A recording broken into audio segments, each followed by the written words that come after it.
और यहाँ पे मैं जो बताने जा रहा हूँ वो बता रहा हूँ कि बहुत सारे लोग हमसे सवाल कर रहे हैं कि बीएससी नर्सिंग और जीएनएम को क्या होने वाला है, ठीक है। तो हम आज की इस वीडियो में बात करेंगे कि बीएससी नर्सिंग और जो जीएनएम का मामला है उसका कितना ज़्यादा इम्पैक्ट जो है इस बहाली पर होने वाला है, ठीक है।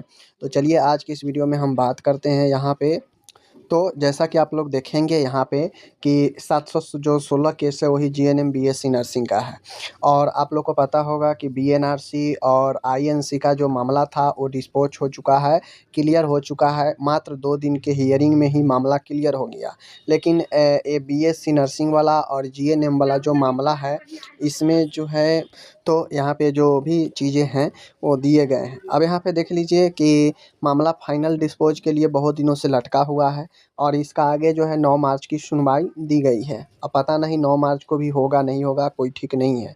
लेकिन बहुत सारे लोगों का कहना था कि इसमें जो मामला है इसका बहाली पर क्या इम्पैक्ट पड़ेगा, ठीक है।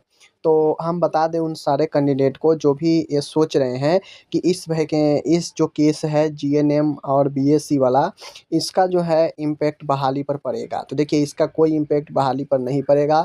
मान गए अगर बीटीएससी जो सोचा है कि मैं डीवी करवाऊंगा अप्रैल में, तो अप्रैल से पहले अगर ऑर्डर नहीं आता है तो इसका कोई मतलब नहीं बनता है। बीटीएससी अब स्वतंत्र है बहाली को कंप्लीट कराने के लिए, क्योंकि मैं स्टार्टिंग से ही बोला था कि जो मेन मामला है वह आपका मेन मामला था बीएनआरसी और आईएनसी वाला, ठीक है। ये 2 महत्वपूर्ण जो है मामला था। तो ये 2 महत्वपूर्ण जो है आईएनसी बीएनआरसी वाला जो मामला था उसमें कोर्ट का हस्तक्षेप था, क्योंकि उसमें अगर बीटीएससी रिजल्ट जारी भी कर देता, डीवी करवा भी लेता, तो बीटीएससी को तो पहले क्लियरिफाई था नहीं कि भाई किस बेस पर हम जो है बीटीएससी डीवी करवाएं, क्योंकि कोर्ट के ऑर्डर से दोबारा फॉर्म भरवाया गया था जहाँ पे बीएनआरसी जीएनएम के बिना भी एलिजिबल किया गया था। तो अब दुविधा था बीटीएससी के सामने कि हम डीवी करवाएं तो कैसे करवाएं, स्क्रूटनी करे तो कैसे करे। लेकिन अब स्क्रूटनी भी अब आराम से जो है बीटीएससी कर पा रहा है या कर पाएगा और आराम से जो है डीवी भी करवा पाएगा।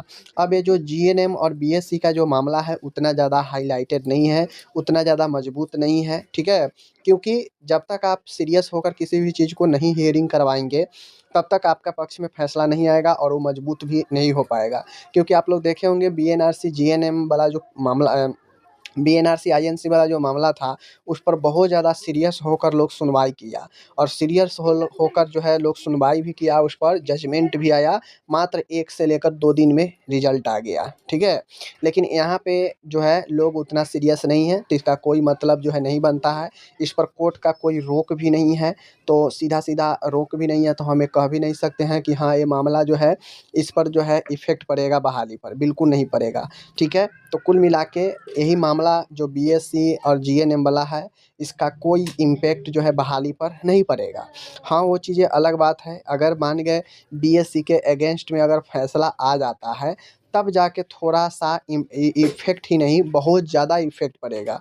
लेकिन उतना ज़्यादा इफ़ेक्ट यहाँ पे पड़ने वाला नहीं है, जैसा कि दिख रहा है केस के स्टेटस से डेट बाय डेट बढ़ रहा है।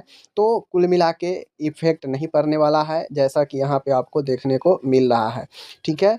तो चलिए जो भी लोग ये कह रहे थे कि क्या ये जीएनएम बीएससी वाला सुनवाई नहीं हो रहा है तो बहाली पे इसका इफ़ेक्ट पड़ेगा, तो ऐसी बात नहीं है। यह बहाली पर बिल्कुल इफ़ेक्ट इस पर नहीं पड़ेगा, ठीक है।